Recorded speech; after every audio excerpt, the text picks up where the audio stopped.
הקהל מתבקש לשבת.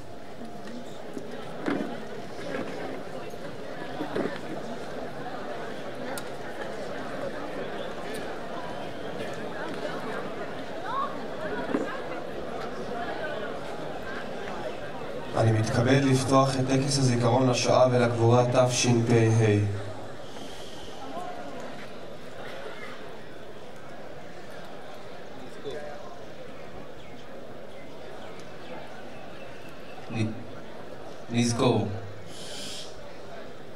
נזכור את אחינו ואחיותינו, את בתי העיר ואת בתי הכפר, את רחובות העיירה שסענו כנרות ואת הפונדק הבודד עלי אורח, את האשיש בקלסתר פניו, את האם בסודרה, את הנערה בצעמותיה, את הטף, את אלפי קהילות ישראל על משפחות האדם, את כל הדת היהודים אשר הוכרעה לטבח על אדמת אירופה מידי הכורת הנאצי, את האישה שחבקה תינוקה אל ליבה וזרועותיה צנחו, את התינוק שאצבעותיו מגששות אל פטמת האם והיא כחולה וצוננת, את הרגליים שביקשו מפלט ולא היה מנוס עוד, ואת שקפצו ידיהם לאגרוף, האגרוף שחפן את הברזל שהיה לנשק החזון, הייאוש והמרד. והם ברי הלבב והם פקוחי העיניים, והם שהשליחו נפשם מנגד וידם קצרה מלהושיע. נזכור את היום בצהריו, את השמש שעלתה על מוקד הדמים, את השמיים שעמדו גבוהים ומחרישים. נזכור את טילי האפר אשר מתחת לגנים הפורחים. יזכור אחי את מיטב, כי הנה הם מנגד לנו. הנה ניבטות עיניהם סביב סביב. ואל דומי לנו. עדי יהיו חיינו ראויים לזכרם. אני מזמינה את מנהלת בית הספר עדי גור לשאת דברים.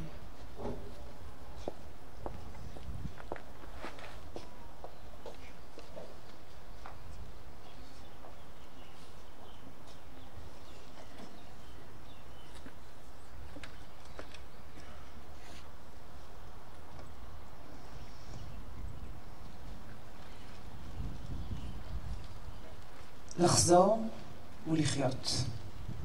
לפני 80 שנה, במאי 1945, מסתיימת המלחמה. אירופה משוחררת מציפורני הנאצים, וניצולי המחנות ומקומות המסתור מוצאים עצמם ברגע אחד משוחררים. רבים מהם מעידים שהם משוחררים, אבל לא חופשיים. מה עושה אדם שהיה נתון לחסדי אחרים במשך שנים? שהיה כבול בשלשלות למציאות מחרידה, שאיבד את כל מה שהיה לו. איך ממשיכים מכאן? יהודית ארנון נולדה ב-1926 בקומרנו שבצ'כוסלובקיה, הצעירה מבין 3 ילדים. בשנת 44 יהודית מגורשת לאושוויץ עם הוריה, שנרצחו בתאי הגזים עם הגעתם. היא נשלחת לעבודה, ודווקא שם, במקום שבו ריחפה אליה סכנת מוות בכל רגע, גילתה לראשונה את העוצמה והתקווה שמסוגל הריקוד להעניק. באושוויץ ציוו עליה הנאצים לרקוד לפניהם. היא סרבה, ועמדה בחוץ בשלג במשך שעות. זה היה עונשה. היא נשבעה שאם תצא משם חיה, היא תקדיש את חייה לריקוד. מאוחר יותר יהודית גורשה בצעדת מוות מערבה והגיעה למחנה גרוס רוזן. שם הוא עסקה במפעל לייצור חלקי חילוף למטוסים. היא ניסתה לחבל בעבודה, ככל יכולתה. משם הוא עברה למחנות נוספים בצ'כיה ובאוסטריה, וב8 במאי 1945, כשהוא עמדו כל הנשים הצועדות בשלשות על סף בור ענק, לפני הוצאתן להורג, הגיע הצבא האדום ויהודית שחררה. היא הייתה השורדת היחידה מכל בני משפחתה. יהודית בוחרת לחיות. היא שבה לקומרנו, דרך פראג, מוצאת תכשיטים שאביה הסתיר לפני הגירוש, לאחר מכן היא מגיעה לבודפסט, מצטרפת לתנועת השומר הצעיר ומבקשת ללמוד בבית הספר למחול שליד האופרה. יהודית נענית בשלילה מכיוון שהייתה מבוגרת מדי, בת 19. ולרגע נראה היה שהשבועה היא תישאר בגדר משאלת לב, אבל ארנון לא ויתרה. תו אופי שניכר כל חייה. ב-1946 היא נישאת לידידיה ארנון אדוארד, אותו היא מכירה בכן השומר הצעיר. בתקופה הזו היא מנהלת בית יתומים של ילדים ניצולים, ובשנת 1948 עולה לישראל עם גרעין אחד במאי. ומתיישבת בקיבוץ געתון. מיומה הראשון בארץ עוסקת יהודית במחול. בשנת 1969 הציגה להקת המחול האזורית בקיבוץ לוחמי הגטאות את המופע אלגיה, בו היא מנסה לחבר עבר והווה. במופע היו סלעים כבדים שסביבם נעו הרקדנים כתזכורת לעבודת הפרך בה עבדו האסירות במחנות הריכוז. יהודית מספרת על התקופה באושוויץ. יום יום הייתי מגיעה למחצבה וחורטת את שמי על סלעים. למחרת היום הייתי מחפשת את אותה אבן מיוחדת. זה היה מעשה פשוט שסימל בשבילי את התחושה שהאדם יכול לחפש משמעות גם במקומות ובמצבים הנראים חסרי סיכוי. בשנת 1970 ייסדה יהודית ארנון את להקת המחול הקיבוצית, והייתה כוריאוגרפית ומנהלת אומנותית עד שנת 96. כמו רבים משורדי השואה, יהודית הייתה דמות ראשית בפיתוח וקידום המדינה הצעירה שלנו. מאחוריי כאן כתוב המשפט הידוע של ניטשה. כל מי שיש לו איזה למה שלמענו יחיה, יוכל לשאת כמעט כל איך. ומי שיצאו מהתופת היו חייבים למצוא את הלמה. זו בחירה. זו אולי הבחירה הכי מאתגרת עבור נפש האדם. והנה לפני כמה שבועות אנחנו שומעים את דבריו של אדם שעבר 7 מדורי גיהנום, הכל נלקח ממנו. חירותו, משפחתו. עדותו היא העדות הבולטת ביותר בינתיים, שתואמת את הדימויים הרווחים על שבי, על מחסור במזון, על מצוקה נפשית, על התעללות גופנית. אלי שרבי נחטף מביתו בקיבוץ בארי, והוחזק 491 ימים בשבי החמאס. אבל יש דבר אחד שהמחבלים לא הצליחו לקחת מאלי שרבי. איזו הסתכלות מעוררת פליאה על החיים. אלי, בריאיון מטלטל שהוא מעניק לאילנה דיין בעובדה, נושא טקסט לא יאומן. קודם כל, הוא לא כועס.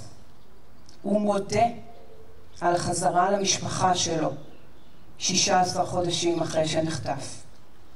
למרות שגילה שאשתו ובנותיו נרצחו. אלי מספר על כך שכבר עכשיו יש לו רגעים מאושרים. הוא מוסיף שהוא בר מזל, שלא הרגו אותי, שהיו לי 2 בנות, שהייתי עם אשתי 30 שנה, שהצלחתי לחזור למשפחה שלי. בימים האלה שבין שואה לתקומה, הנפש האנושית זקוקה למשמעות, לערך, ללמה. ויש חוט מקשר חזק בין הבחירות שעשו יהודים שורדים אז, לפני 80 שנה כשהמלחמה מסתיימת, והם צריכים לבנות את הכל מחדש לימינו אנו. יהודית ארנון, כלת פרס ישראל למחול, עסקה ביצירה, גם מקצועית וגם אישית. היא קמה מהשחור ולא חדלה לייצר לעצמה ולסביבתה חיים מלאי משמעות. יהודית ואלי שניהם מזכירים לנו שכולנו חיים בתוך הגבולות, אבל יש לנו רצון חופשי, והוא לא יעזוב אותנו עד נשימתנו האחרונה.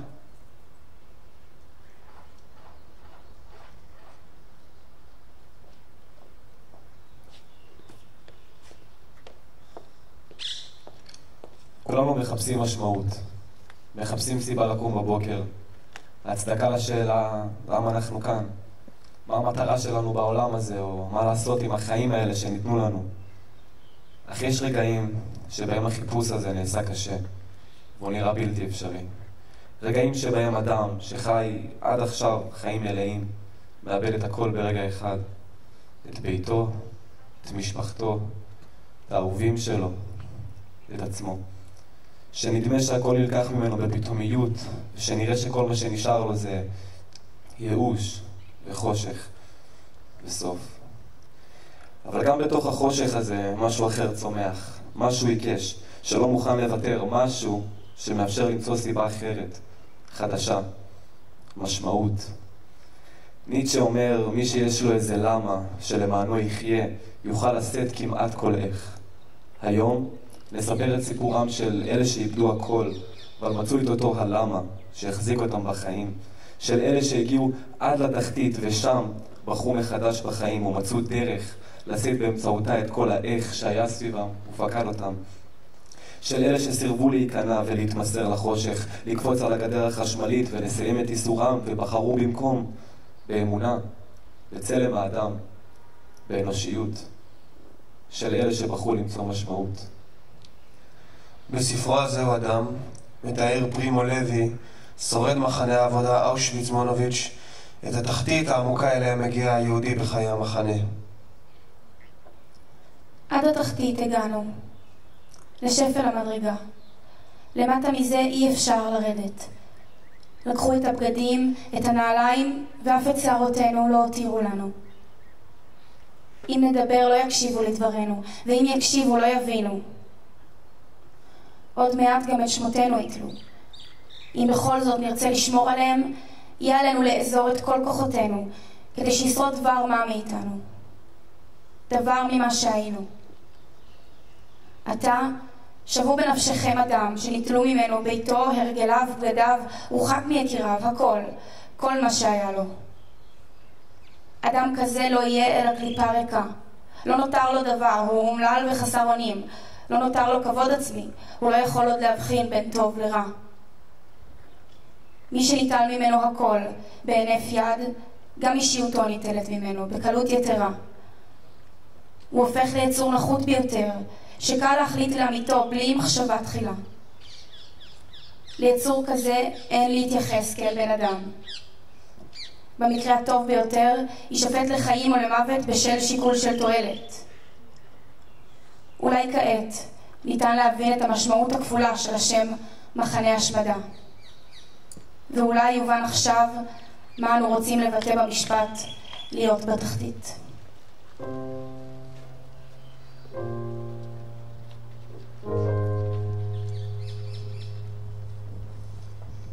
איך אפשר למצוא רחמים בעולם שנראה שאיבד כל היגיון? איך אפשר במחנה ההשמדה שמשמיד את הגוף ואת הנפש להישאר אדם? איך אפשר לבחור לחיות? קשה לדעת. אך אף על פי כן, בכל זאת, ולמרות הכל, אפילו מול הזוועה, אנשים הצליחו להרים את ראשם. לאן? לאן שיכלו. הולך אני כעת במשעול העובר, כילד ההולך לו לאיבוד. כפות ידיי הן מושטות, מבקשות את העזרה, להמשיך איתך את המסע.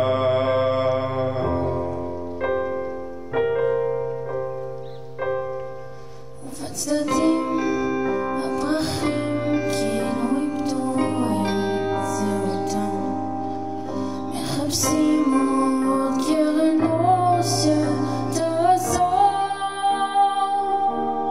עוד לגימה קטנה של מים ממעייני החוכמה, תביא להם את התקווה.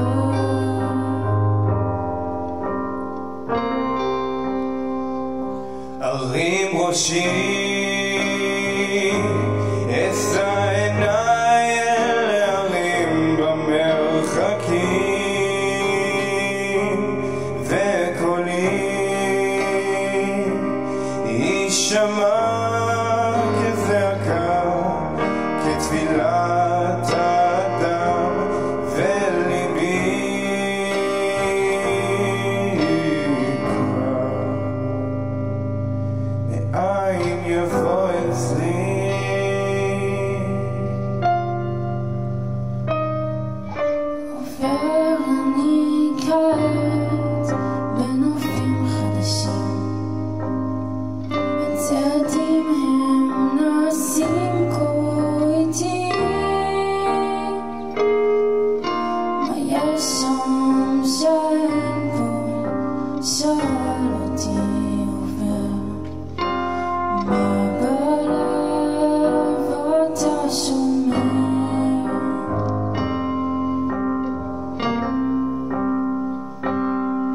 קשיש העיר כשעל גבו מונח כל עברו, מביט סביב ומחפש את עולמו,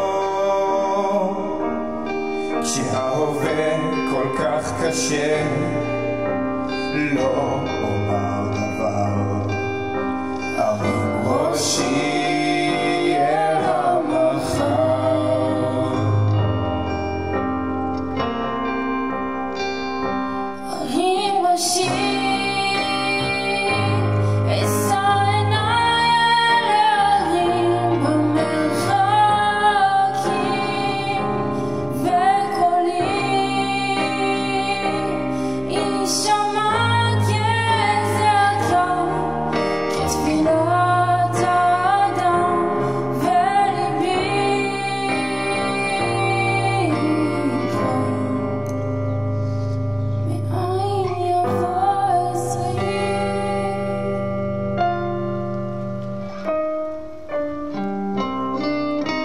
ההשמדה ביקש להכחיד את החיים ואיתם את היכולת לחשוב, לדמיין, לקוות או לרצות. אך אל מול כל אלה עמד לו אדם שעוד נותר אדם ושעדיין נותר לו רצון חופשי, היכולת לבחור, לחיות ובכך להתנגד, למצוא את אותו הלמה שלמענו יחיה.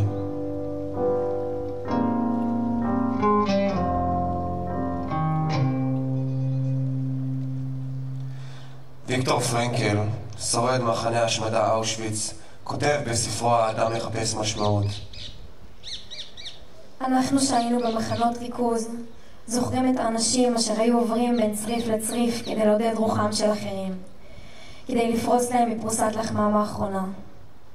אולי הם היו מעטים, אך די בהם להוכיח כי אפשר ליטול מן האדם את הכל חוץ מדבר אחד, את האחרונה שבחירויות אנוש.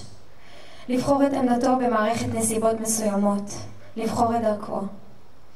ותמיד היו הזדמנויות לבחירה. יום יום, שעה שעה, נקראת לחתוך הכרעות, הכרעות שקבעו אם תיכנע או לא תיכנע, לקוחות שאיימו לשלול ממך את עצם אישותך, את חירותך הפנימית. גם צבי בקרח, שורד צעדות המוות של אושוויץ בירקנאו, מדבר על אותו רצון לחיות. לפיו, רצון זה לא קשור לגבורה, להירואיזם או לאידיאולוגיה יהודית לאומית, אלא לרצון אנושי, פשוט ומולד, שנמצא בנו מרגע הנשימה הראשונה. אך בגלל שנשימה זו הייתה יהודית, הרוע ביקש לקחת אותה. היכולת לחיות תלויה בתקווה לחיות, וכשאין אחת כזו, אין חיים. אז כיצד צומחת תקווה? בעדותו על מות אביו הוא מספר. ואז ברגע והוא התמוטט. לא היה מציל ומושיע. אבא נורא למוות לעינינו, לעיני בניו. זה היה הרגע הקריטי של סבלותיי בשואה. לא יכולתי ולא רציתי יותר. ללא אבא, ללא אמא, אין טעם יותר לחיים. נשכבתי לצד גופתו בבקשה למות. אחי המבוגר ממני לא נטש אותי ושכב לידי. אחד מאנשי ה-SS התקרב, בעט בנו ודחף אותנו בקט רובעו והמשיך ללכת. למה לא ירה? לאלוהים הפתרונות. מצד המוות המשיך בלעדינו.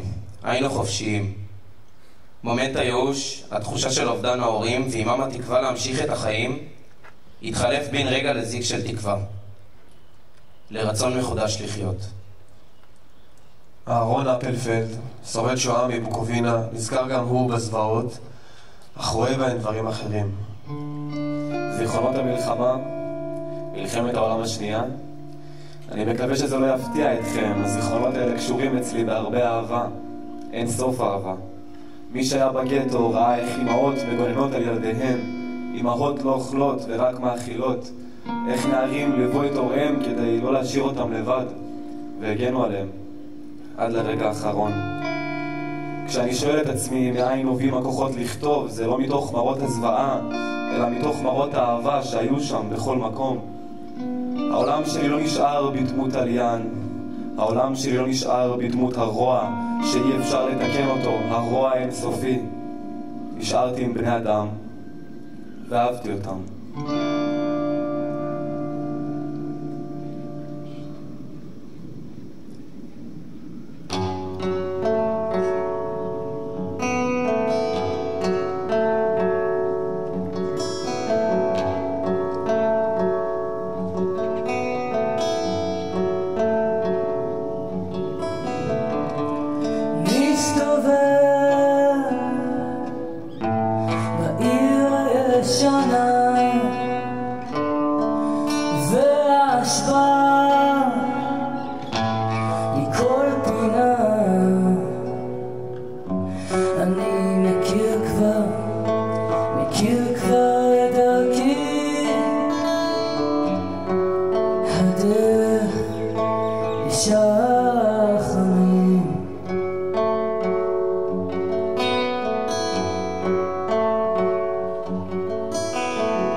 הבחירה בחיים מאפשרת לשאת כל איך, להמשיך להתקדם, לשרוד. רחוקה ההבנה מהם הכוחות האדירים שדרושים לאדם כדי להמשיך להיות אדם, אבל אולי זה הרעיון מאחורי למצוא משמעות. לחפש תמיד, ובכך להצליח גם לדמיין עתיד. אליעזר אדלר, שורד השואה, יליד פולין, מספר בעדותו על ימיו במחנה העקורים שלאחר המלחמה. העניין הזה של שיקום שארית הפליטה, הרצון של היהודים לחיות, זה לא יאומן. אנשים התחתנו, היו לוקחים צריף אחד ומחלקים אותו ל10 חדרים קטנים ל10 זוגות. יצר החיים גבר על הכל. כשאני משקיף היום על 3 השנים בגרמניה, אני נדהם. לקחנו ילדים ועשינו מהם בני אדם, הוצאנו לאור עיתון, הפכנו רוח בעצמות האלה. החשבון הגדול עם השואה, למי היה ראש לזה? ידעת את המציאות, ידעת שאין לך משפחה, שאתה בודד, שאתה צריך לעשות. אני זוכר שהייתי אומר לצעירים, שכחה זה דבר גדול. אדם יכול לשכוח מפני שאילו לא היה יכול לשכוח, לא היה יכול לבנות חיים חדשים. אחרי חורבן כזה, לבנות חיים חדשים, להתחתן, להביא ילדים לעולם, בתוך השכחה יכולת ליצור חיים חדשים. איכשהו, יצר החיים היה כל כך חזק שהוא החזיק אותנו בחיים. הלינה בירנבאום, ילידת פולין, שהייתה רק בת 10 כאשר הוא עברה עם משפחתה לגטו ורשה, כתבה בשירה. חיי התחילו מן הסוף. קודם הכרתי את המוות, האימה, ורק אחר כך ההולדה. גדלתי בתוך ההרס, בממלכת השנאה, ורק אחר כך ראיתי בנייה. נשמתי חושך, שריפה, ניוון רגשות. זאת הייתה אווירת ילדותי הרגילה. ורק אחר כך ראיתי פריחה. על אהבה ידעתי תמיד, גם כשהיה יותר מנורא. אפילו בגיהנום הזה היא הייתה. פגשתי בה. חיי התחילו מן הסוף, ורק אחר כך חזרו לתחילה. שבתי לתחייה. זה לא היה סתם. לא היה סתם, מפני שהטוב הוא לא פחות חזק מן הרע. וגם בי יש הכוח, לא להיכנע. אני עובדה. יש לי סיכוי להינצל, אני יודע, אני אוכל להתעורר, להתפקע, אני אוכל עוד לדבר באהבה על עצמי ועל העיר ועל אישה.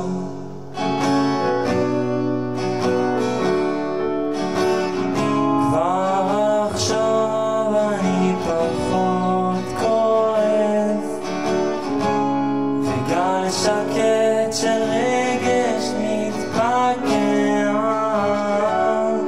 עם השער הלבן בלילה, עם הגן לידך כל הזמן.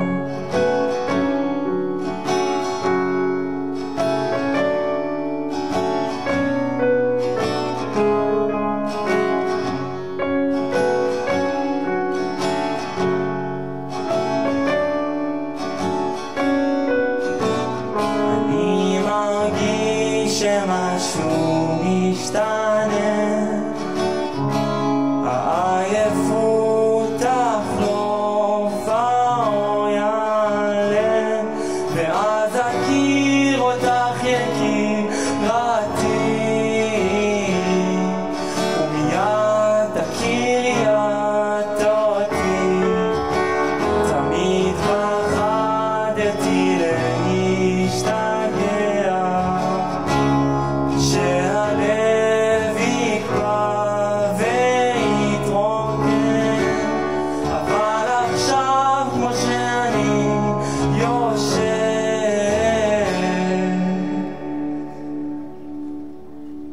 יש לי סיכוי להינצל, אני חושב.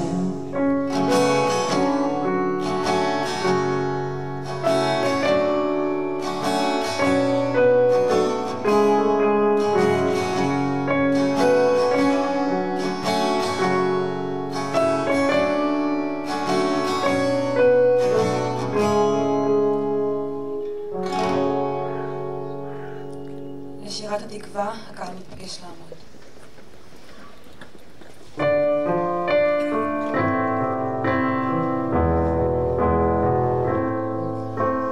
כל עוד בלב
טקס הזיכרון לשואה ולגבורה תשפ"ה.